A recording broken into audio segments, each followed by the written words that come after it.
Alright, hello everyone, welcome back. It's that time of the week. It is time for some more One Hub racing. Today we arrive at Portugal for round 2 of this P2 Tier Season 22.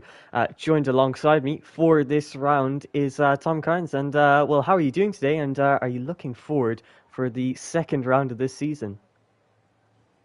Hello, Mo. Yes, hello everyone. Yep, good to go here in Portimao, the Algarve International Circuit in Portugal.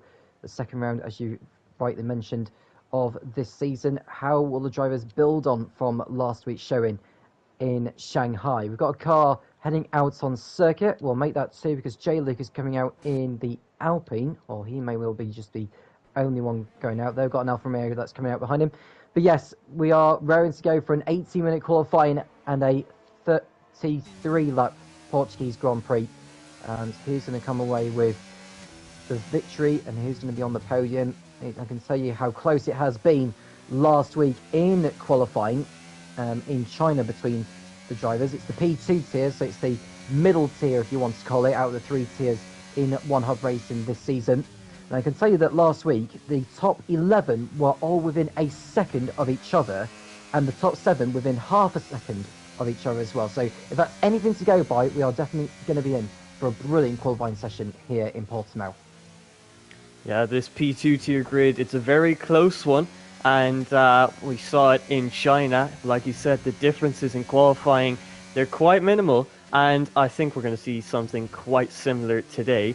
But last time out, it was, I think it was Delta Hunter who took pole position for the Chinese Grand Prix. He also went on to win that Grand Prix, so he is the man who is currently leading this P2 tier championship after the first round of the season. But you can see a couple of drivers now going out to start their laps. We're seeing J. Luke out on the mediums. Obviously, he's just getting his setup prepared and making sure everything is perfectly fine, just like Speed Kai doing the exact same. So a couple of drivers going out on the mediums to test that everything is working just fine, as we see actually in F1 Esports when they go out on the intermediate compounded tires. But P1 Peru in the Alfa Romeo is beginning his first flying lap of the session. You can see coming through turn 3 now a little bit wide, missing that apex slightly, and that's going to compromise him for this uphill turn 4. Very easy to lose the car, as you can see with the Ferrari of Speed Kai there.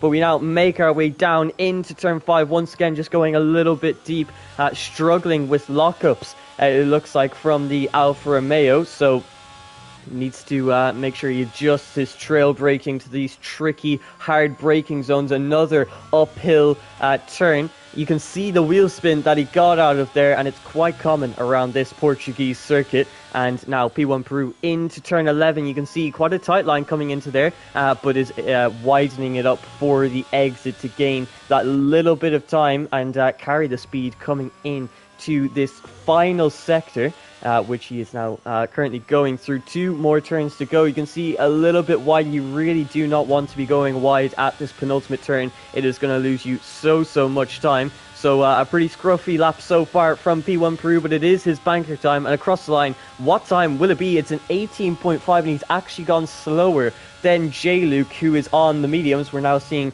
his teammate Colin R. Mason go to P1 with an 18.2 for the Alfa Romeo drivers. So obviously we've just been through a lap of this Portuguese circuit. Is there any tricky turns you think that could present quite a challenge to some of these drivers? I think turns 4 and 8 are going to be the ones which are going to really hamper the drivers a lot, because you've got to really time the use of the throttle as you go through there. You've got to apply it smoothly through there. You can't just be on the ragged edge and actually go through it so aggressively just to nail the apex and get a good exit speed. You've got to take it very smoothly around here. I wouldn't be at all surprised if we start to see a few mistakes during the course of this qualifying session and the Grand Prix itself, as drivers are looking to better their lap times as the session progresses. Casper's gone fastest so far in the AlphaTauri 1:17.7. He's done a very good time at this stage of the session, with the track being green at the moment, but we do expect the lap times to come down. Josh has gone P2 in the Ferrari, around about half a tenth off the pace, but that's not a bad effort from him. Evil Dragon is about to cross over the line in the Mercedes. He's run out of his ERS use for the lap, and it's 1:18.8. I think that's another thing to look out for, is how the drivers manage their ERS, because although they have a storage in terms of the amount of battery they have, they can only use a certain amount of it during the course of a lap here in Portimao. And I have seen in the past when drivers are using so much ERS on the straights, they don't leave themselves with enough in hand for the final part of the lap, where it's ever so important. That can lose you at the very minimum a couple of tenths.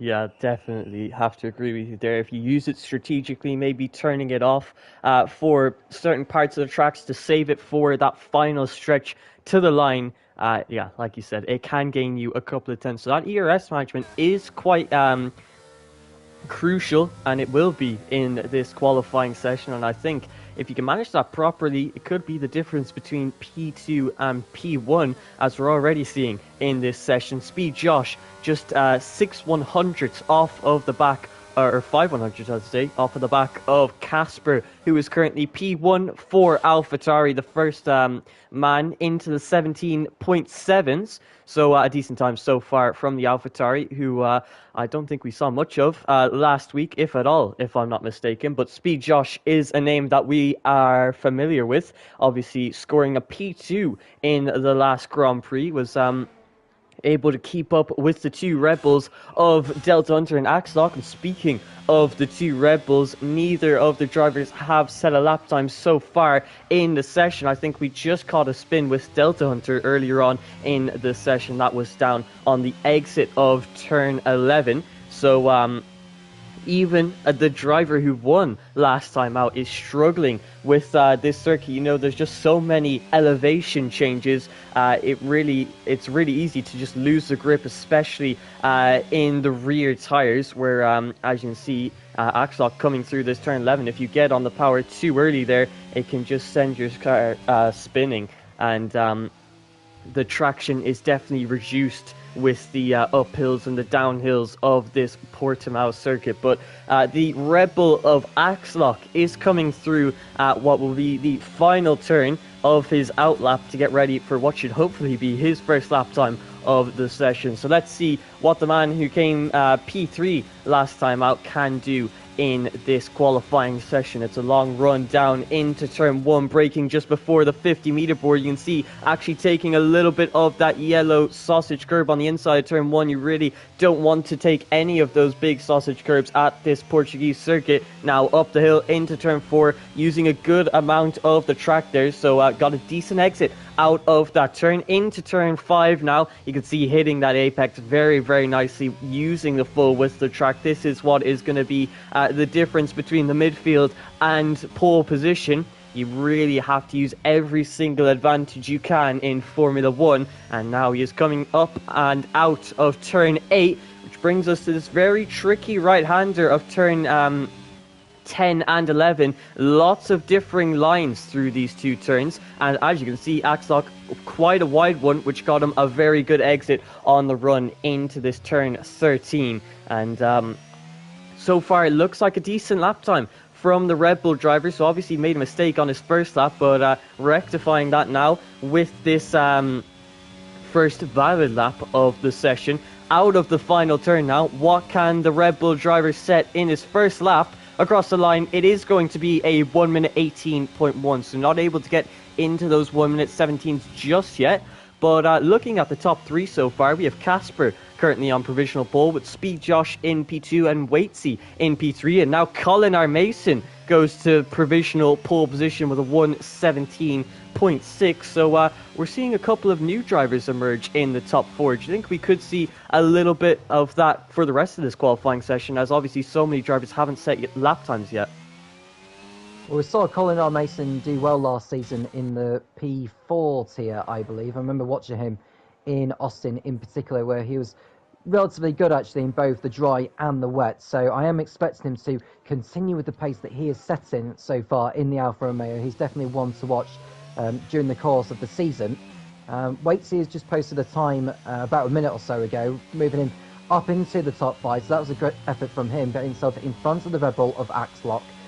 Peru, who last week I think it was controlled by the AI throughout most of all that, which is a terrible shame, because I'm sure If it wasn't for his disconnection, then I think he would have been right up there challenging for the victory. Let's see how he gets on here as he crosses over the line now. It'll be a 1:18.2, and that moves him up to P7. I've just noticed that Futile Rydog, who was excluded from last week's race result because he failed to complete the mandatory 2 pit stops that he was required to do. He only made 1 pit stop during the course of the Chinese Grand Prix and lost his 11th place finish as a result of it. Yeah, that 2-stop rule, obviously if you're new to this league and you don't know about it, every driver must make 2 stops in the race, and that is what creates a lot of diversity in the strategy. We see not only the mediums and the hards used, but we also get to see some soft tire stints, some risky strategies, and usually the runs or the stints aren't that long. So I think the 2-stop rule does add a little bit of variety to the strategy, but obviously if you're new here and you don't know about it, you can be caught out like that with a disqualification. So yeah, Futile Dog, I'm sure he'll remember to make his 2 stops today, although he has retired from the qualifying session after only setting a 19.1, so he'll be starting a little bit further back than he maybe would have liked to. But Delta Hunter is now coming across the line. He goes to an 18.0, so you can see the 2 Red Bull drivers alongside each other on the provisional 4th row of the grid, currently on an 18.0 and an 18.1. But we're seeing quite close times towards the top. As you can see, the top 2 separated by 2 1,000ths of a second, so absolutely nothing separating those 2 lap times. But obviously, with 6 minutes left in this session, there's going to be plenty of time to improve upon those lap times, and that is exactly what every single driver will be looking to do. But Aero Specialist, ERT, Jordan, Gazaman, 3 drivers that were actually promoted from the P3 tier, which I commentated on last season, haven't set a lap time yet in this session, and with only 6 minutes to go, how do you think that's going to affect their mentality going into their next lap times? Well, the fact that they've got no time on the board, they're obviously saving maybe a set of soft tyres for the race start, potentially. Others have gone for a run on the medium so far. Speedkey has just gone over the line and has posted his best time on the soft compound. The previous lap time he'd set was on the medium. Now he's gone to 5th place with the time he has set, just over 2 tenths away from pole position. So that's a very, very encouraging effort there from the Ferrari driver, who's just behind his teammate Speed Josh, who's up there in P4. In terms of the likes of Jordan, who had a spin at turn 1 whilst you were discussing about other drivers, he's got some work to do from where he is. I'd like to think he saved some battery for the lap he's just on now. He's just going through turn 11 more, who he's just going through sector 2. Yeah, he's considerably up from what he had done so before. Now he just needs to really, really attack the remaining corners of this lap. I think turn 14, it's a corner where you can afford to run wide a little bit. It's similar to Barcelona, actually, where you can run wide a little bit in the slower corners and actually gain good traction and exit speed before you get to the next braking zone. Jordan can carry all that speed if he went wider, a little bit wider than he had done so. He's gone up to 14th place now, but he would have wasted some tyre life after that spin on the first effort that he had done. So that's him with some work to do with over 4 minutes remaining. He's got time to get round to the pit lane, get another set of soft tyres on for one last run, and hopefully we'll see him build on that before and get himself up the order into the top 10 potentially. Now, in case, I will remind you all that those in the top 10 qualifying positions, unlike last year, they are able to start on whatever tyres they like for the race start. In previous seasons, the top 10 qualifiers would have had to start the race on the same compound or the same set of tyres as they had set their best qualifying time, unless it's a wet race, of course. Whereas now, in 2022 and onwards, you don't have to do that. Yeah, a new rule added to the Formula 1 22 rulebook, and I think it's a shame to see, really, because that rule added a lot of variety in the strategies, and qualifying outside of the top 10 actually helped you in a sense of strategy. So getting rid of that, it seems like a shame, but realistically, these soft tyres are not very good in a race scenario. At this Portuguese circuit, they can last about 7 racing laps.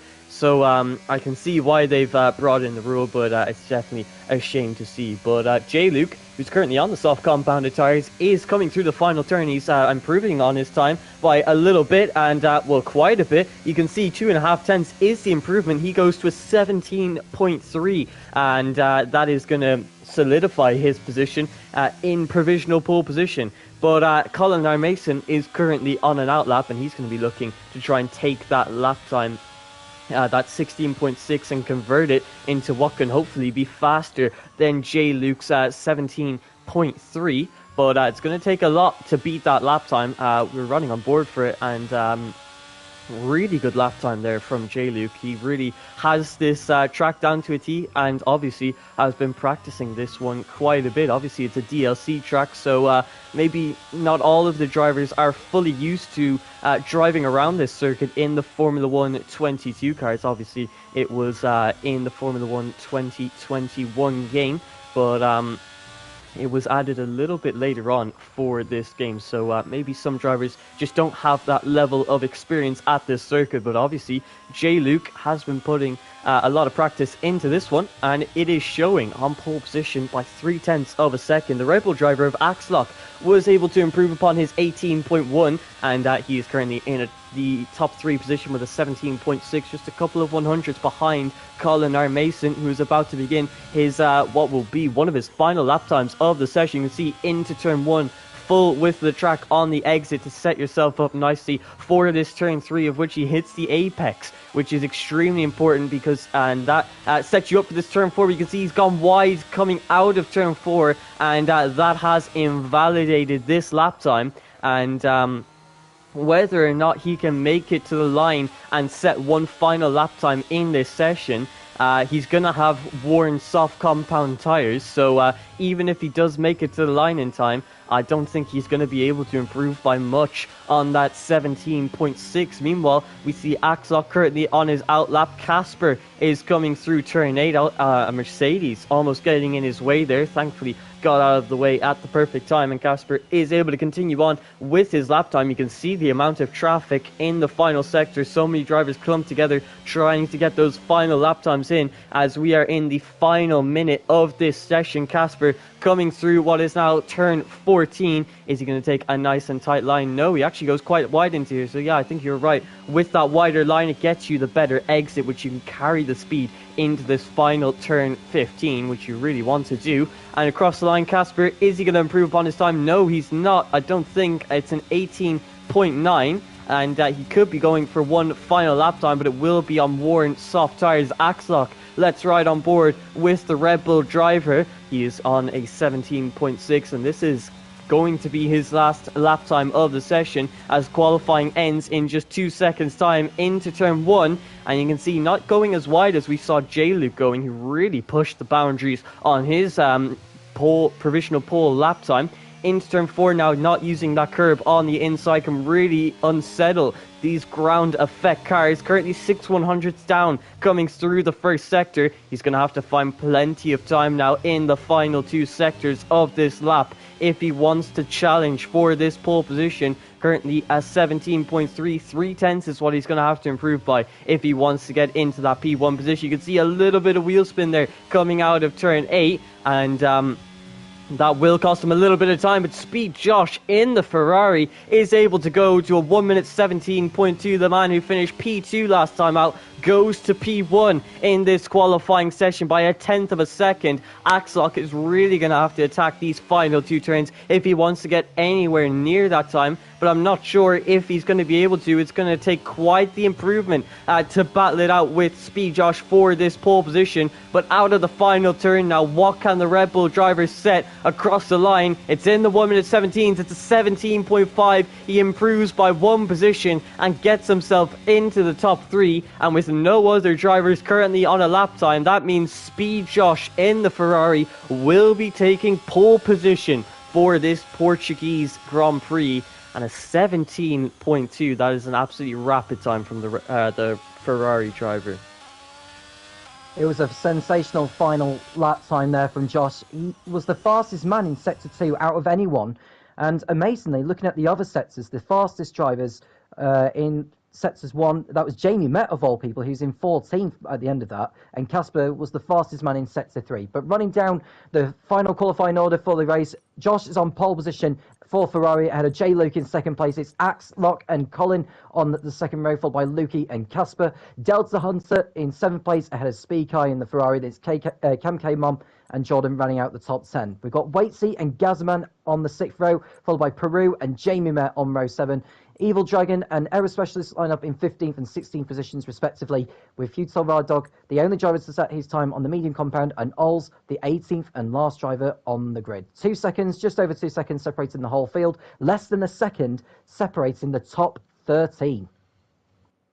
Yeah, absolutely minimal gaps there. The margins are so fine in this P2 tier, but obviously a tenth and a half might not seem like much. It's a blink of an eye to us, but to these Formula One drivers, obviously it's an absolute gargantuan margin, especially between P1 and P2. So I think that was a great lap time from Speed Josh, and he got it in at that perfect time. He was a little lower down for a lot of that session, but showing us that he can compete at the top. Two of the Red Bull drivers not doing well. Axlock had a decent performance. He got himself into P3. I shouldn't say that's a bad performance. P3, obviously a good performance from Axlock in the qualifying. He's going to have to try and convert that into a decent race result now. But his teammate Delta Hunter finished P7, I think it was, if I'm not mistaken. So he is a little bit further down than he maybe would have liked to have been.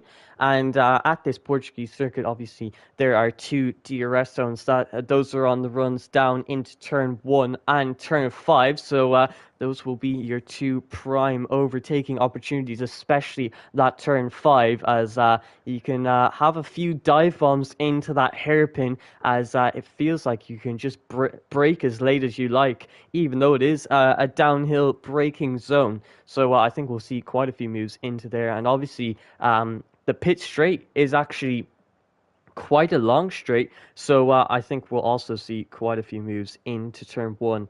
Someone asking there about the weather. It does not look like there will be any rain in this Grand Prix. There will be light rain 60 minutes from now, but I don't think the race will be going on for that long. So it's dry and sunny skies for these drivers today, and thankfully that won't pose them any difficulties in this race. They just have to drive like they did in that qualifying session. Hopefully they'll be able to get themselves the best result possible. But the drivers are now lined up on the grid and getting ready for the race start. We have 5 red lights.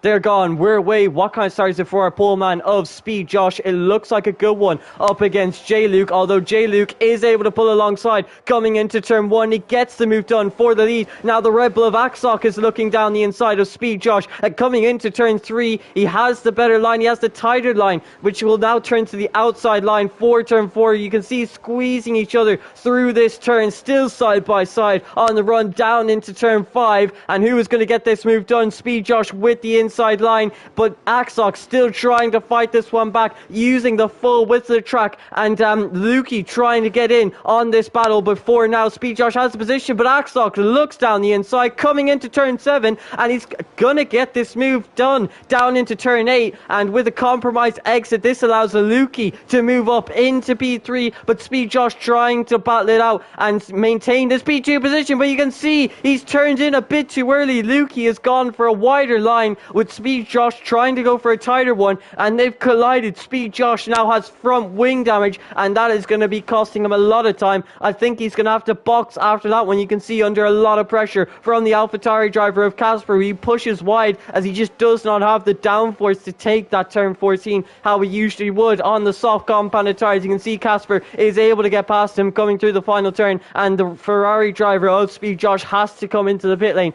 after that collision. Meanwhile, J. Luke, a 1.5 second lead over Axlock. That battle between the Ferrari and the Red Bull has really helped out the Alpine driver, as he has been able to pull out quite the margin on the drivers behind. But wow, what a first lap that is, and J. Luke able to get up into the lead with quite the lead. It couldn't have been a worse start there for the pole sitter. Josh going backwards at the start. J-Lo getting off the line absolutely brilliantly, despite starting on the medium compound, the harder compound to the soft. and he was just pulled away massively. I'm absolutely amazed that Axel and Josh were able to continue going side by side from turn 3 all the way to turn 8. Fascinating stuff. It's obviously a shame that Lukey and Josh came together at turn 11. I think Lukey would have got away with it, as the damage, I believe, is on simulation mode, so you can get rear wing damage or floor damage from contact like that, and Luke, I think, is very, very lucky to get away without any rear wing damage after that, because that really could have been much worse for him. Got a couple of penalties being dished out to Speakai and Josh. Both Ferraris have got time penalties at the moment. Dragon and Jordan both came into the pits, as both of them had suffered front wing damage. I think there was contact made between the pair of them, or maybe with another driver as well, down at turn 5, and that's going to leave them with as much work to do as for Josh. And you can just see an overtake there from the Red Bull of Delta Hunter, getting past Speakai and up into 6th place. He started on the medium compound, whereas Speakai started on the softs, and I think that's playing into Delta Hunter's hands, who's aiming for a strong result this evening on the back of his performance last week in Shanghai. Yeah, and obviously starting on those soft compound or medium compound tires, I should say, it doesn't give you a great advantage at the start of the race. Obviously, he's going to be struggling to keep the pace with all these soft runners, but later on it will really help him out, as he'll have saved those soft compound tires for later on in the race. But you can see the race leader right now, J-Luke, is currently on the medium. So not only has he got a good strategy going for him, he's also got the pace to pull out in front. And he's currently pulling away from Axok. The gap was 1.4 seconds at the start of this lap. It is now 1.8. So J-Luke showed his pace in qualifying and is showing it again here in the race. He has really mastered this circuit, and he's going to continue to push on and hopefully get that gap up even further between himself and Axok. Meanwhile, Lukey is just trying to stay in the DRS of the Red Bull ahead. Obviously, that DRS is going to be gaining you about half a second per lap, so it's absolutely crucial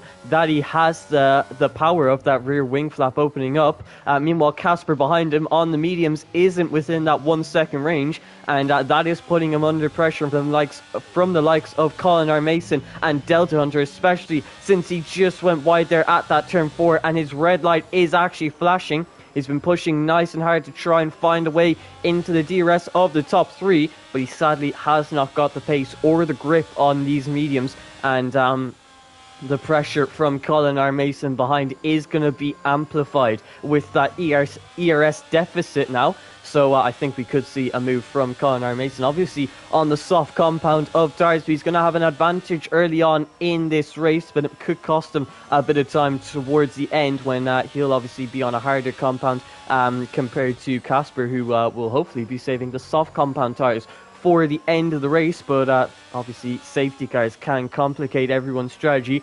Let's hope we don't see too many of those today. But meanwhile, Casper is actually keeping up a decent pace on these medium compound tires. He's almost getting himself into the DRS of the top 3. But Axok and Lukey are showing very good pace on those soft compounded tires. Meanwhile, Speed Kai getting quite close to the back of Delta Hunter coming into turn 1, but he has to stay behind him for now. Obviously, he has a 3-second time penalty, so that is going to currently drop him down to around P8 or P9. So, yeah, that 3-second time penalty, getting it so early on, I think it's going to cost him a lot in this race. Whilst that's been going on, we had a couple more drivers coming into the pits for repairs in the last couple of laps. Cam came on, the second of the two Mercedes, came in with front wing damage. He's another one of those that picked up damage on the opening lap, stayed out for another lap because the Mercedes team was servicing Evil Dragon at the end of lap 1, so Cam came on, had to stay out for another lap before he needed to change his front wing. And Gazanman was another one that picked up front wing damage.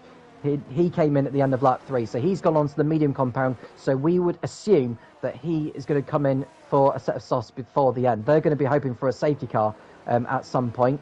It's worth mentioning, whilst all this is going on more, is the sponsors and partners of One Hub Racing, because we've yet to mention those yet. Oh yes, of course, the sponsors in One Hub Racing, obviously, for our title sponsor this season. It is Next Level Racing. They provide prizes for the racers in this league, such as cockpits and gaming chairs. And, well, if you don't think you're good enough to win a prize like that in this extremely competitive league, you can be sure to go buy yourself a cockpit or a chair. They should have a link down in the description. So if you're looking for something like that, make sure to go check them out. But Speed Guy currently on the back of Delta Hunter, really pressuring him at this on lap 6 of 33. And you can see Colin Mason has actually lost the DRS to Casper ahead of him. 1.2 seconds is the gap between the Alfa Romeo and the AlphaTauri. So maybe a sign that the soft compound tires are starting to lose their advantage over the mediums. And one man who will be happy to hear that is J. Luke, who has still got a 1.8 second lead over the Red Bull of Axlock. And really pushing hard and keeping up a consistent pace at this early stage of the Grand Prix. But yeah, like you said about the guys in the back, like Speed Josh, Gazaman, Evil Dragon, Cam K, and Jordan, they'll all be hoping for a safety car in this Grand Prix, as having unscheduled pit stops did lose them quite a bit of time to the drivers ahead of them. But you can see the soft runners are now deciding to box for fresh rubber. The likes of trying to see there, that's Lukey, Axlock, and Colin R. Mason, who have come into the pit lane for a fresh set of what looks like medium compound tyres for the three of them. Meanwhile, that's a yellow flag in the first sector for the Alpine of J. Luke. At turn 4, he spun on the exit, and he is now fallen all the way down to what is going to be P8 after P1 Peru overtakes him. And that is absolutely devastating to see. But like you said earlier on in the qualifying session, turn 4 and turn 8 are going to be two turns that are going to catch out these drivers, and J. Luke has fallen from the race lead, which he looks so comfortable in, now into the midfield and P8 in this Grand Prix. That's a really bad error from J. Luke. We were discussing about the tricky parts of the racetrack where it's going to catch some of the drivers out, and J. Luke, I think, is the first recipient of that, unfortunately. And not only that, he's lost the race lead to Casper as well, and he's put himself effectively out of sync in comparison to those who have just pitted for the first time in this race. So what does J. Luke think for now in terms of race strategy? He's got to try and stretch out these mediums as far as he can before he decides to go on to a set of softs and then maybe another set of softs again before the race is over or something like that. But he's going to leave himself with more to do than was decided. We've got a couple more drivers coming into the pits. Aero Specialist is one of them, and the other is Peru, who's going well actually in the Alfa Romeo so far, aiming for a points finish. The top 12 do score points in one hard racing. 20 for the race winner, 17 for second, and 14 for third, as far as I remember. There's a fastest lap point on offer for those inside the top 10 that finish, and there's also a point for the fastest lap for the finishers outside the top 10. So there's always something up for grabs during the course of the race, as Casper is in the lead at the moment now, with Delta Hunter staying out there, unsurprisingly, as he started the race on the medium compound. Going on to the driver's press conference involving him, he was being asked about the alternative strategies in order to push himself up the standings. And he said, with my teammates so close to me, it's always a bit improvising on the spot to guess what's going to give me the edge. And I think that's going to be, it's going to be very tight, I think, in terms of how the strategy is going to play out. I think track position is going to be the very, very key thing here, as Delta Hunter has managed to get himself within DRS range to have a look at Casper on the pit straight. He won't have a go into turn 1 as he's way too far back, but he can use the DRS to at least get closer. As Futile Dog comes into the pits, he started the race on the soft, so it's no surprise to see him come in at the end of that lap. What compound is he going to go on? Casper penalised now for track limits. 3 seconds it is. He won't be able to serve that at a pit stop, which is rather annoying to a race driver on this game. It can only be applied at the end of the race. So Casper in the lead at the moment on track with Delta Hunter in P2, technically the race leader if you were to apply all the time penalties as we speak. Yeah, and it looks like that's our second race leader now that's starting to crack under the pressure. 3-second time penalty.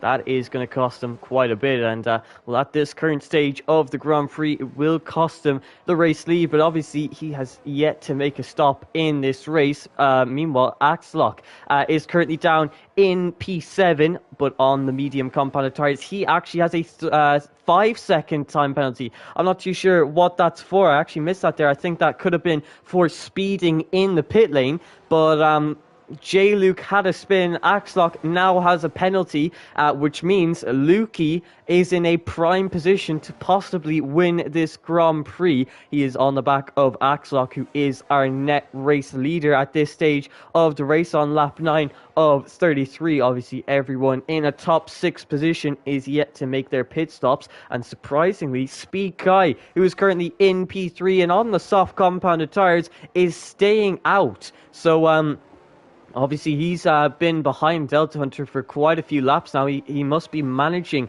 his soft compound tyres to possibly stretch them a lot further than the rest of the soft compound tyre runners. And if he can do so, it's really going to help him out in this race. He might be looking to go for a soft, medium, soft strategy if this is what he's doing.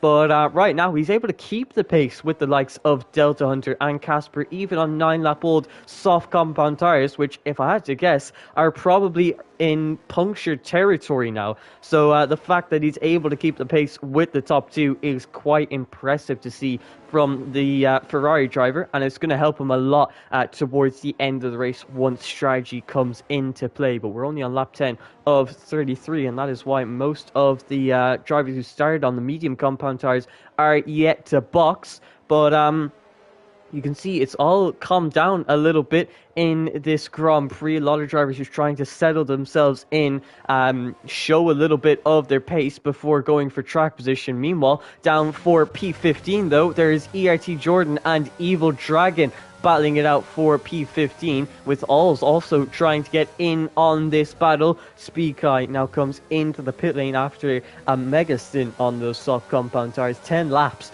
on those softs, which means he will have 3 lap fresher tires than the likes of Axlock and Lukey. 4 laps, my mistake, than Axlock and Lukey, and that is going to give him an absolutely massive advantage. But where is he going to come out relative to those drivers? You can see he's lost a bit of track position. Obviously, stretching those softs for so long was losing him quite a few tenths per lap, but he has come out just behind ESW Colin R. Mason, so he's not too far off the back of the likes of Axlock and Lukey. So for the man who started P8 in this race, he's got a decent chance of possibly battling it out for the win.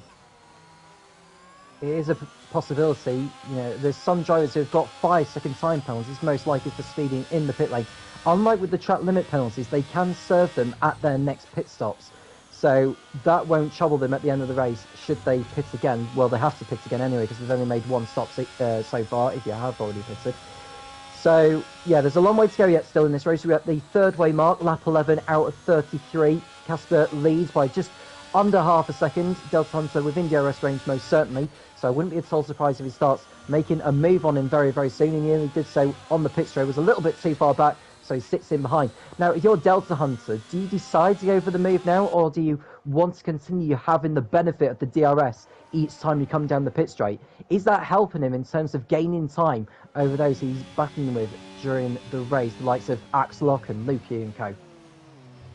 I think it's definitely a tricky situation to be in. Obviously, you have Casper ahead of you who's dragging you along with the power of DRS, but it's a question of who has the most pace. Delta Hunter obviously can't show his true pace, but you can see actually Casper going wide into turn 8, so Delta Hunter is actually forced to make the move coming up through turn 9, 10 and 11. So but Casper is trying to fight this back. He goes a very wide line, which gives him quite a good exit, and these two going side by side is losing them a bit of time to the people who are there trying to battle, like the likes of Axlock, Lukey, Colin R. Mason and Speed Kai. So they really don't want to be battling too much, but I think Delta Hunter has been saving up a lot of his ERS, which is really going to help him for his next stint.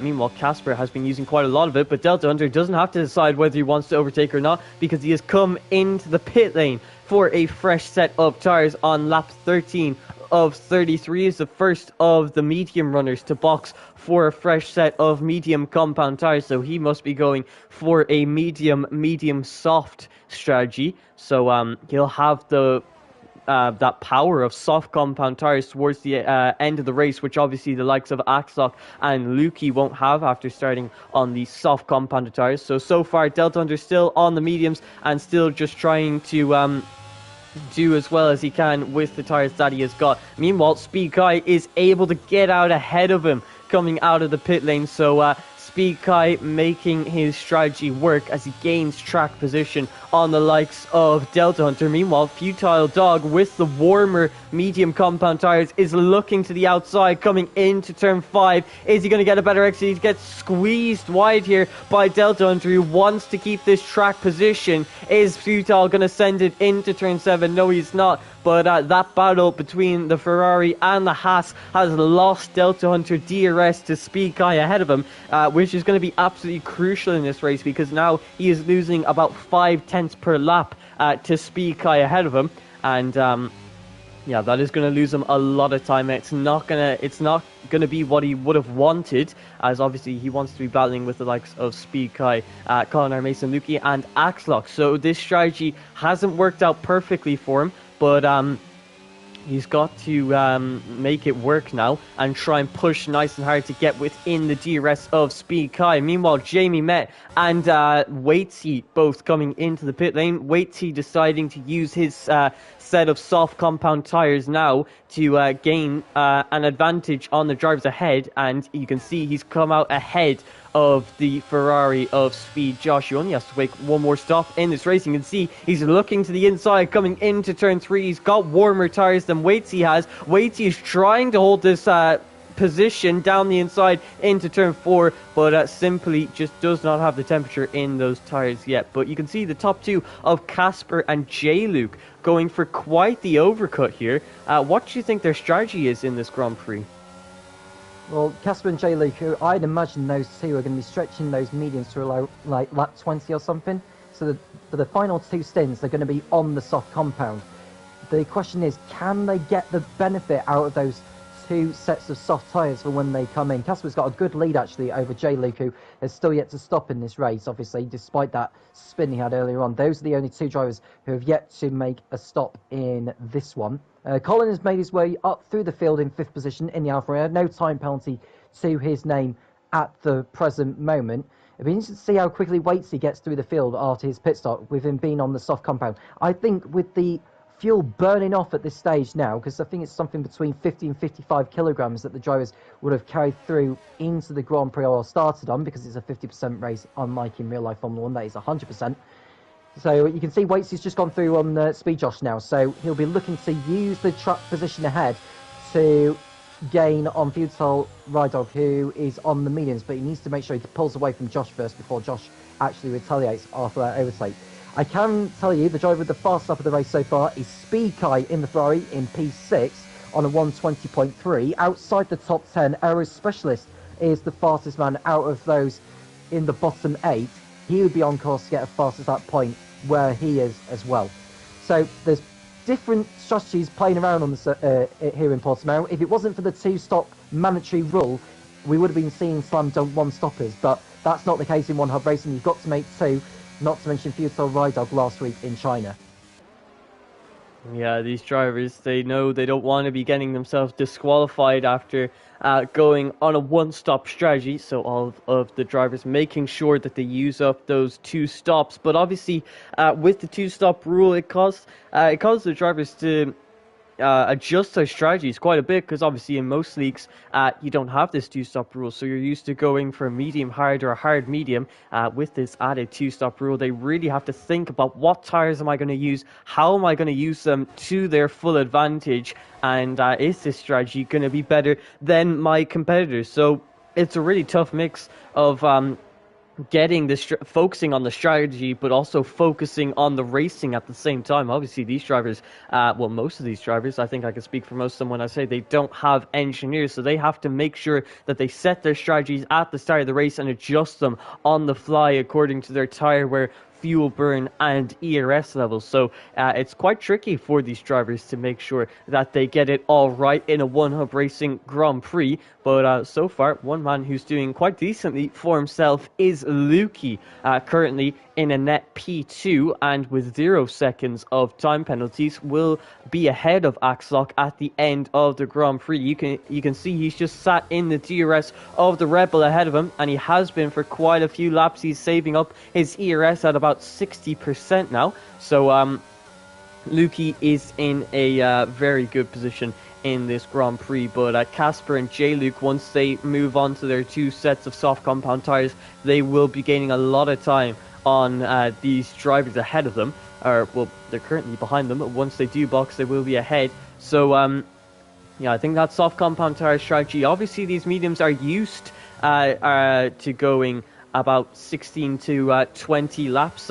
Usually when you go for a medium hard strategy, it works out quite nicely at the street. The mediums can last quite a while, so I think the top 2 are only really feeling the effects of tyre wear about now or maybe in the next few laps. So they're able to keep up at a decent pace relative to the drivers behind them. And once they get onto those 2 sets of softs, they're going to have a lot more pace. So I think it's going to be an interesting strategy. Obviously, these are the only 2 drivers on the grid who are currently going for 1 set of mediums and 2 sets of softs. So we'll have to see if that works out for them. Obviously, we can't see the effects just yet, as neither of the top 2 have decided to box. But like you said, I think they'll be boxing around lap 20 to maximize the use of the softs. Although, as I'm talking about boxing, Casper is deciding now is the time to box for a fresh set of softs, and J-Luke is going to follow him into the pit lane. So both drivers now getting ready for their soft compound tyre stints,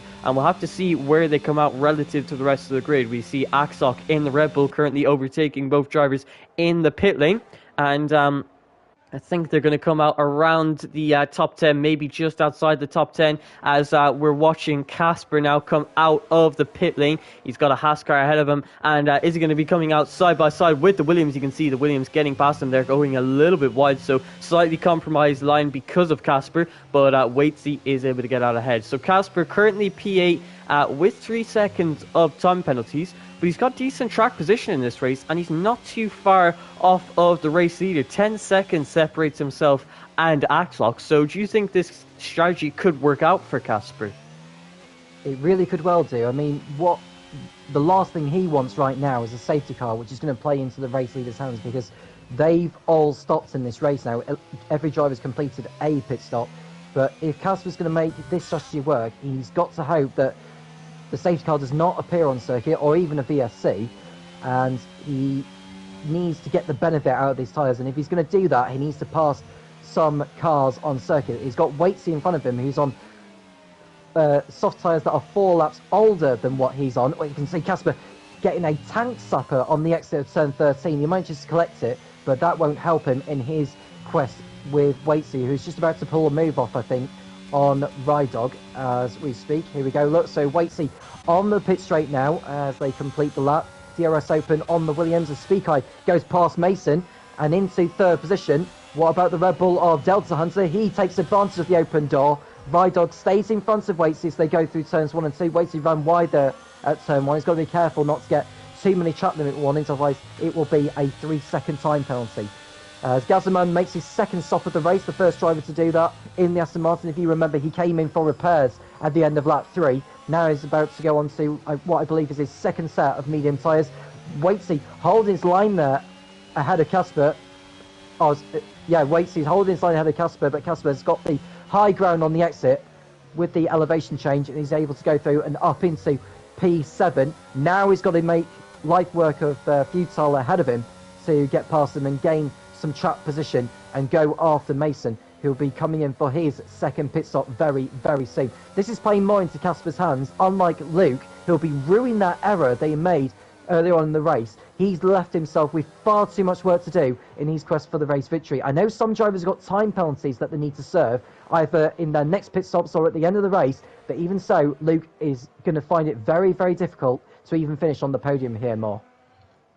Yeah, I think he definitely is, and obviously it's a shame to see he showed such great pace at the start of the race and in qualifying, but right now it looks like the battle for the race win is going to be between Lukey and possibly the likes of Casper, who's only about 10 seconds off of the race lead. You can see currently on the back of the Haas driver of Futile Rydog, but Casper and J-Luke both setting their fastest laps of the Grand Prix on their first flying lap on these soft tyres, and Casper is looking for a move into turn 5 down the inside very, very late on the brakes, hits into the side of Futile there, and maybe just a bit too late on the brakes there.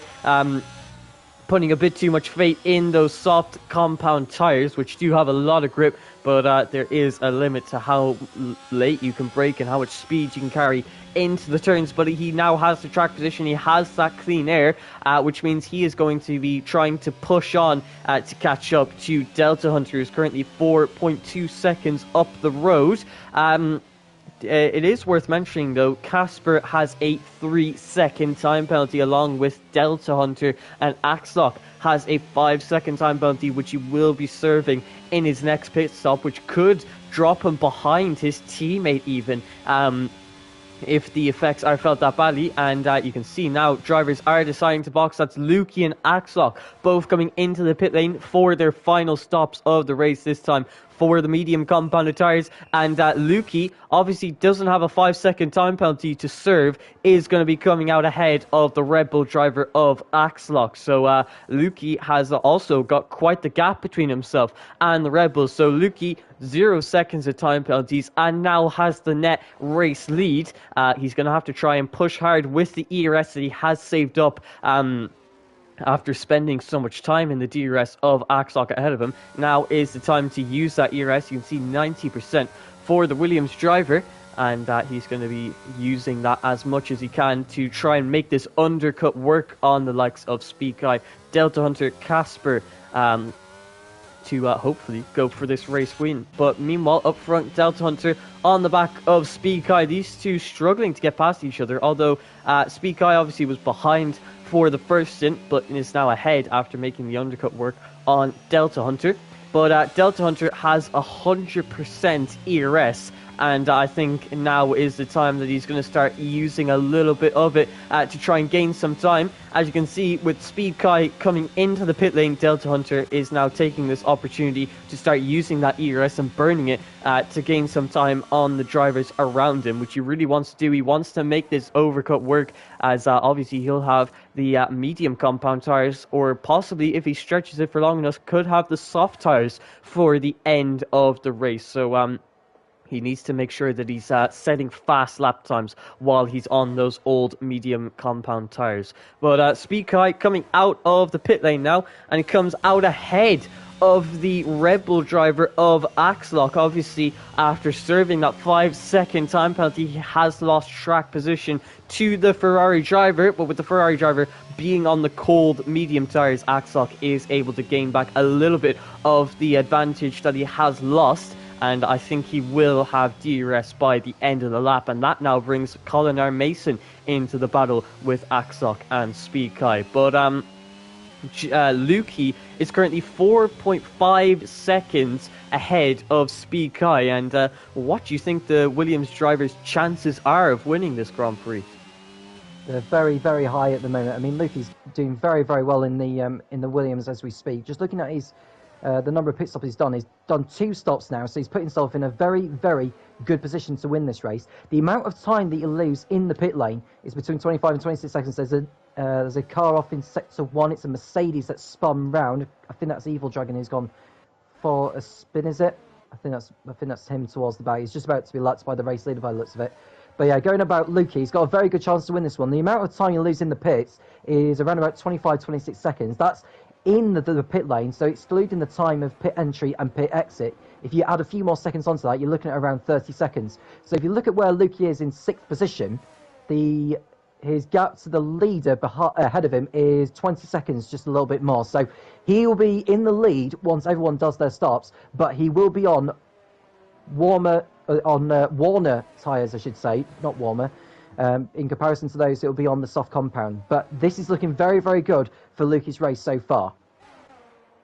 Yeah, and I think he's in a great position. Meanwhile, J-Luke on the soft compounded tires is making the move on the Haas driver of Futile Rydog. He moved himself up into P3 and only 3.8 seconds off the back of Casper. That gap was about 8.5 seconds before their first stops of the race. So J-Luke, he had the pace to win this Grand Prix, but now it's there's only 9 laps of racing to go, and it's going to be an absolutely monumental challenge for J-Luke to try and catch up to the back of Casper and Delta Hunter and Lukey as well. So he has the soft compound tires, though. He has it for this stint, and he has it for one more stint in this race. So I think he does still have a chance. It might be slim, but he still has a chance in this race, especially due to the fact that Casper has a 3-second time penalty, so J-Luke, even after having a spin out of turn 4 and dropping from P1 to P8, still has a decent chance of getting a good result in this Grand Prix. Meanwhile, Colin R. Mason not able to keep up with the back of Axlock, who is battling it out with Speed Kai for what is currently P6 in this race. Obviously, that will they'll go up quite a few positions once the top 4 all come in for their final stops. But you can see Speed Guy has a 3-second time penalty, and I don't think Axlock will be able to close up that 4-second gap between Kai and Lukey if he does end up overtaking the Ferrari. So I think Axlock at this stage of the race is quite happy to just stay within the DRS, save his ERS, not push too hard, don't make any mistakes, and just take home what will be around P4, I think it is. This is the positions that they are battling for. So Axlock in a decent position to get himself some decent points after obviously getting P3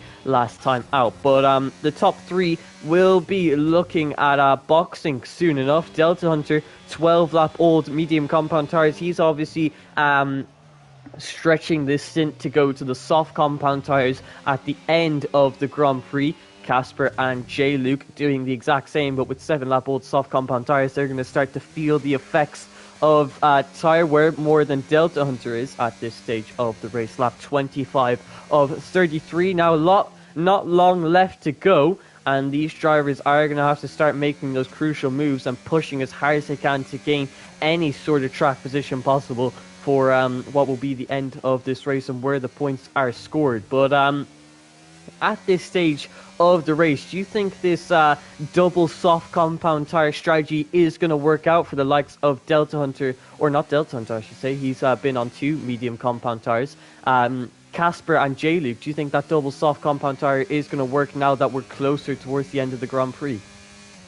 The fact that they have left their soft compound stints to the end will benefit them, because obviously there's a lot more fuel that's burnt off, so you're not having to put as much load into the tyre as you go through the corners. So yes, I would have to say, if you start at the medium, then go on to 2 sets of softs for the end, that's a really, really optimal strategy that you want to do, as as long as you get track position on circuit, that is going to help you a lot. But if you're stuck in traffic, it's not going to do anything to help the situation. As Jamie Met comes in for his final pit stop, here we're going on to the soft compound. Well, will he come into play at the end of the race? He should rejoin, I would say, behind Peru, but ahead of Gazamon. But he's going to be on much better tyres than all of those around him.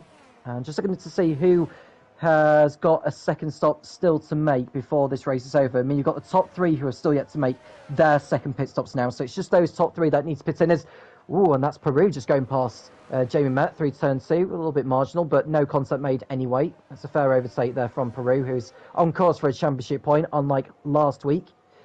But yeah, let's see how Jamie does from here and see if he can get into the points. I'll tell you something, the fact he's on the soft compound tyre now, he could be the man outside the top 10 getting there fast as that point, as well as finishing either 11th or 12th, potentially. As Delta Hunter comes in, so this is an important pit stop for the Red Bull driver. Casper is also in for AlphaTauri, as is Luke. So they're all making their second stops at the same time. Delta Hunter completes his stop now. As we watch, who's that's coming down the pit straight? I think that's Luke who's going through, isn't he? So he'll be ahead of the Red Bull driver. But Delta Hunter is going to be on better tyres. Can he get out in front of the Ferrari? He's dropped it. He dropped the car as he got the power down, as he deactivated his speed limiter, and surely that's damaged the car as he exited. Yes, he has. He's damaged the front wing, has Delta Hunter. You can see the right-hand end plate has gone missing. So all that hard work that Delta Hunter has built up is going to count for absolutely nothing. He'll need to come in for another set of tyres and for a new front wing as a result of it. As we watched, Casper goes for a spin. So Casper losing it on cold tyres at turn 4. He's the second driver to spin there in this race. and he's dropped down the order as a result of it. So drama as two of the drivers has just pitted in, making mistakes there. As we watch the Alpine of Luke dive into the inside of Futel and pulling off a fantastic overtake from the Alpine driver, making up for lost time after that mistake earlier. And he's put himself up into P7. Yeah, so like you saw, maybe the guys who were starting on the softs towards the end not being as much of a factor as we once thought. Obviously, Delta Hunter and Casper making crucial mistakes that have cost them what could have been, for both of them, podium positions. As you can see, Delta Hunter was only about 3 seconds off of a podium when he came out of the pit lane. And with Speed Kai having a 3-second time penalty, his chances of finishing P2 were quite high. So with him making that crucial mistake, it's quite devastating. But you can see Lukey has also made a mistake. He's got himself a 3-second time penalty. Thankfully, at this stage of the race, it won't affect him, as the closest driver without a penalty is Axlock, and that is about 5 seconds behind him. So that 3-second time penalty, if he does make a mistake, it could cost him this race win. But for now, thankfully, it won't cost him a thing. Currently leading this race by 3.7 seconds. But yeah, pretty much 2 of the 3 soft runners there taken out of contention in this Grand Prix. Casper just pushing a bit too hard with cold soft tyres, and I think Delta Hunter did the exact same thing out of the pit lane. Both drivers just struggling with traction and grip, which is very easy to do on the cold tyres, but I just didn't expect it from them. Obviously, they've already made a stop in this race. They know what the cold, soft compound tyres feel like, or at least Casper did. But just to make that mistake, it's absolutely devastating to see, as I think they could have done really well in this Grand Prix. But now, the only fresh soft runner that is left is the Alpine driver of J-Luke, who could be finishing within the top 5, currently 9/10 off of Waitsy, who is in P5. And Waitsy is 4 seconds off the battle for the top 4, so I think J-Luke won't be making up many more positions if he's able to overtake Waitsy. So the battle is between the top 4, but you can see Colin Mason, he's not currently in the DRS of any of the drivers ahead of him, but he will be pushing as hard as possible because Speed Kai has a 3-second time penalty and Colin Mason is about 3.1 seconds behind. So Colin Mason has to push nice and hard to get within the 3 seconds of Speed Kai if he wants to get a podium in this Grand Prix. Axlock looking to get his 2nd of the season, but the likes of the drivers who were battling for high up positions last round seem to be quite far down. You can see Cam K is in P16, he got P4 last time out. Delta Hunter, who won the race, is currently down in P14. The Ferrari of Speed Josh, who got P2, is currently down in P9. So this Portuguese circuit, obviously a DLC circuit, so maybe these drivers don't have as much experience, but it's causing a problem for a lot of these drivers who showed how fast they were last time out. That is correct, as we watch J-Luke, who was absolutely on fire at the end of the previous lap. He just set a 1:19.6, I believe. He's just done a 1:19.9, and he's gone past the Williams of Waitsy as a result. So he's through up into 5th place. Mason has now received a time penalty for track limit 1 in too many of them, and it's not going to cost him a position, but it's going to cost him any hope of finishing on the podium now as a result of that penalty. Delta Hunter posts a new fastest lap. He'll get that point because he's outside the top 10 at the moment, so he's on course to get that point, but that will be the only point he'll get as he's not in the top 12. As Luke goes up into P5 now, he'll be going after Mason for sure. Keep an eye out on his times, Mod, because he's been setting 1:19s consecutively since he'd come in for his last set of softs. Yeah, and setting times that are only 2 seconds off of what these drivers were setting in qualifying. He is absolutely flying at this late stage of the Grand Prix. But Colin Mason, who was pushing to try and get P3 in this race, as we're actually seeing Aero Specialist, who was P8 in this race, he was going to get some decent points. He now falls down to P10, and it's looking likely He's not going to be able to make up any more positions. Obviously, on the old medium compound tyres, are now 2.4 seconds behind Casper, and he's actually going to drop outside of the top 10 because Jamie Met is within 3 seconds of the Alpine driver. So a mistake there from the Alpine has cost him quite a few championship points, and going into turn 1, he went quite a bit wide. So really struggling with the tyre wear on these mediums.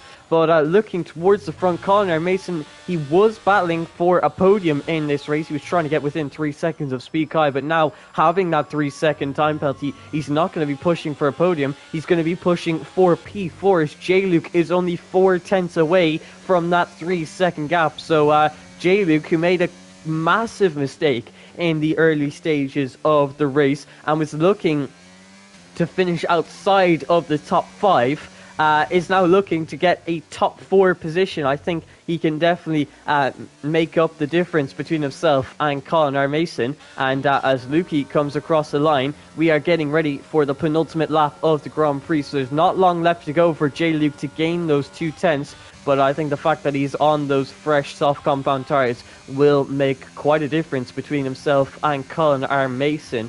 Meanwhile, you can see not many drivers who are actually battling each other on track. These drivers have spread out quite a bit over the course of the Grand Prix, and Lukey actually had to deal with a bit of traffic there earlier on. He was lapping the cars of, I think that's All's Evil Dragon, the McLaren and the Mercedes, which he had to lap, and it could cause complications for the like of Speed Kai and Axlock, who are now coming onto the back of P18 and P17. But thankfully the lapped cars ghost in this game, so they'll be able to drive right through them, and hopefully won't have too many problems. As you can see, All's getting out of the way there, coming into turn 10, and actually gets a 3-second time penalty for doing so.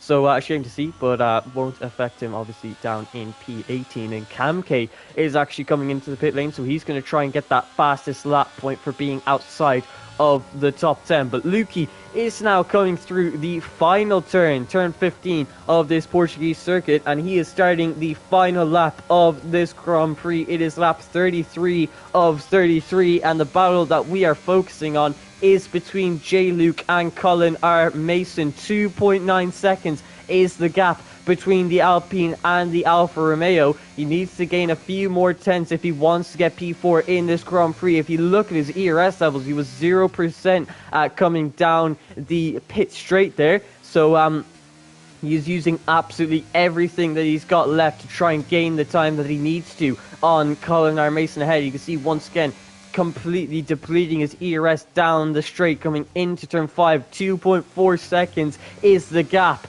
between Luke and Colin R. Mason, and as we go through each and every one of these 15 turns, it's looking more and more likely that J-Luke could finish P4, and what a recovery drive that will be. After making a massive mistake, he's been able to climb his way through the field and finds himself in P5, which will turn to P4 at the end of this race. But as that battle continues, Lukey is currently coming through the final turn now. The man who started P5 in this Grand Prix showed great pace, great consistency. He is now coming across the line to win the Portuguese Grand Prix and round 2 of this season 22 in the P2 tier. A great performance from the William driver, and one he can be proud of. Axlock finishes P2 by 4/100ths of a second. He was pushing as hard as he could to get that race win, and we didn't even notice it, but 4/100ths separate P1 and P2 in this Grand Prix. The margins are so fine between these P2 tier drivers. Speed Kai finishes P3 after making up 5 positions after starting P8 in this race. So a great drive from the Ferrari driver. J-Luke, after making that mistake in lap 8, I think it was able to go on a bit of a recovery drive there and move himself up into P4. Colin R. Mason finishes in the top 5. Waitsy in P6. Futile Ride Dog in P7. Speed Josh Savvy finishing down in P8. Jamie Met in P9. Casper, after that mistake out of turn 4, finishes inside the top 10, but it's P10 for the AlphaTauri driver, and then the likes of Cam K and Delta Hunter both finishing outside of the points paying position. So they'll be disappointed with this Grand Prix. But wow, what a performance from Lukey there. I mean, is there anything you'd like to say about the level of consistency that he showed there? Those laps that he put together in the track conditions that were, and making the strategy work in terms of the tyres, to be honest, because he was on a soft medium strategy, was Lukey, so he's made light work of that and deservedly won here today. I was just going to add as well that Cam K Mum got the fastest lap out of those outside the top 10, because he came in for the set of softs right at the end, didn't he? So he's got himself a championship point, which means that Delta Hunter does not get a point after all. So that's a big shame. But you can see Lukey on the podium. Axel, I was just going to say, Axel was only 0.04 of a second behind him as they crossed the line when the penalties were applied. So Lukey was very lucky, actually, because as he was crossing over the line, you can see his ERS management, or his ERS storage, had completely run out. So had it been another 10 metres or so, he could have been standing in that P2 spot instead of P1. But he's managed to win out in the end after penalties applied, and wins by 0.04 of a second over Atzlock in second place. Speakai in third, ahead of J. Luke in fourth place, but so easily could have been the race victory had it not been that mistake at turn 4. Colin R. Mason in fifth place. Waitsy sixth, ahead of Futile, who rebounds after that embarrassment last week with that disqualification for the breach of the pit stop tyre rule. He comes down in P7. Speed Josh 8th. Jamer in P9. Then it's Casper ahead of Peru. And Aero Specialist run out the top 12 point scorers. Gazaman in 13th place. Had a Delta Hunter. No points for him today. Jordan 15th. Cam K Mum picks up the point for the fastest time outside the top 10 in 16th place. All 17th. And Evil Dragon 18th place. The bottom two there a lap down. But all drivers have finished the race. The driver inside the top 10 that would get the fastest lap out of all of those, that would go to Luke in P4. So that's another championship point with what he has already got for finishing where he was.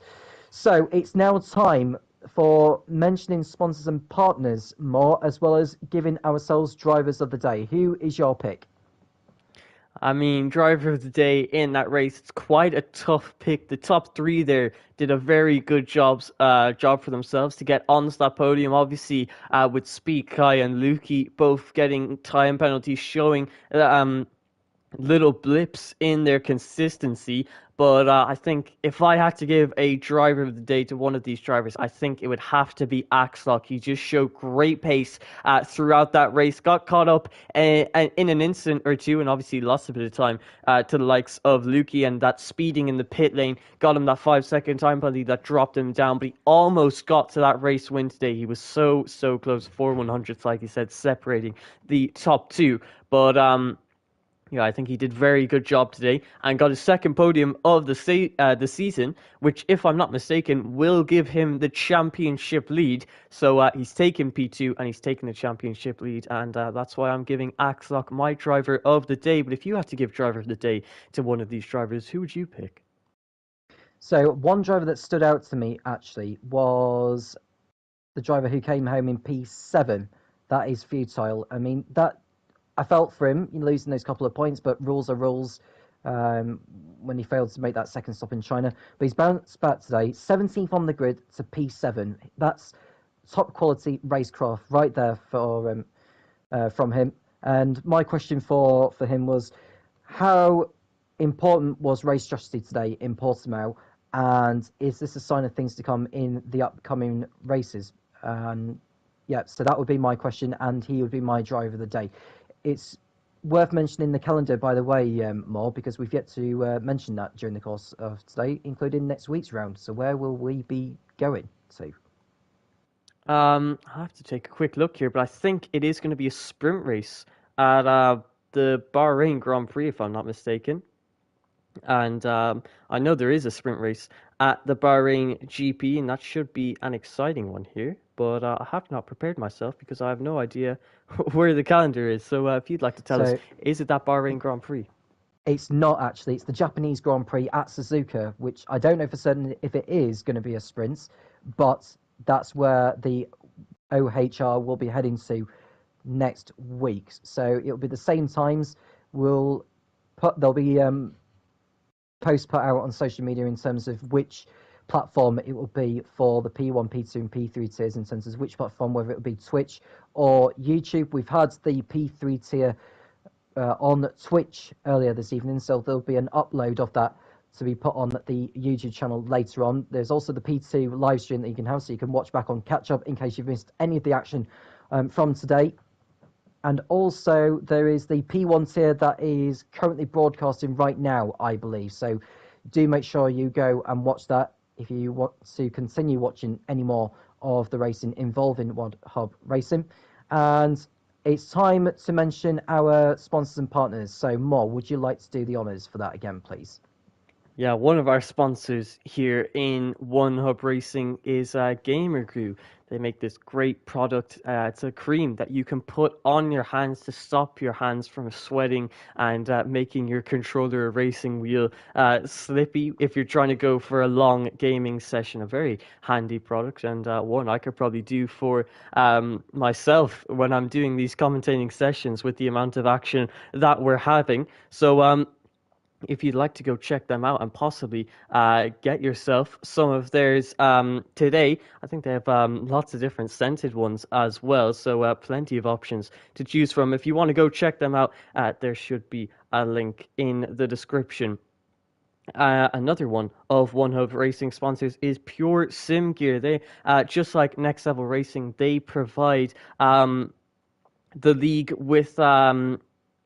Sorry, I'm mixing up my words here. They provide the league with prizes too. They make racing gloves for those sim racers who want a bit more of an immersive experience getting onto the sim rig and having those driving gloves. It's quite a cool sensation when you're getting ready for a Formula One Grand Prix. So if you want to get yourself some racing gloves today, be sure to go check them out. And one of our new sponsors here in One Hub Racing is actually Aztec Sim Sports. They make things such as cockpits and play seats to really improve your driving experience on the Formula 1 22 game, or a set of course Competizione or any other racing game that you may be into. They make some very high quality products, and they actually give a set of pedals to the driver with the most fastest laps and pole positions combined. So they do hand out their fair share of prizes in One Hub Racing. But we also have a few more partners in this One Hub Racing virus. Would you like to mention a few? Yeah, and it's brilliant that they've come on board with OHR, because OHR has been going on for a long time now. This is our 22nd season of OHR, and it's continuing to go from strength to strength. So yes, thank you to all the drivers who have competed in tonight. It was a fairly clean race all the way through, and there was a little bit of bumping on the first lap, but there was nothing too major in all that. I think it's just one of those things sometimes. We saw a race of strategy as well, and plus no one crashing out on circuit or anything like that. So, the fact we've kept that element of strategy in there, I think that's made for a brilliant race this evening. And in terms of the Drivers' Championship, with Axelot, he finished third last week in China and finished second today. So that's 31 championship points he is on now. Josh, who came home in 8th place, I believe, in that race in Portimao, which would net him... How many points would he be getting for 8th position? Let me sort out my maths there. He would get 5 championship points. So he moved on to 22. So he's 9 points off the race lead. Cam K Mum got a point today for the fast start. So he's now 18 points off the top. Colin R. Mason, with his 5th place finish again today, he moves on to 20. And Lukey, who has won, he moves on to what I believe is 28 points. So he's now only 3 points off the lead, is Lukey, after that victory today in Portugal. There'll be an update on the Constructors' Championship, because there's all sorts of scores going on involving all the teams today. So all of that will be updated on the SimGrim Racing website as well. So do make sure you check that to find out how your team is getting on and how your drivers are getting on as well going forward. The next round, as I've already mentioned, is the Japanese Grand Prix at Suzuka.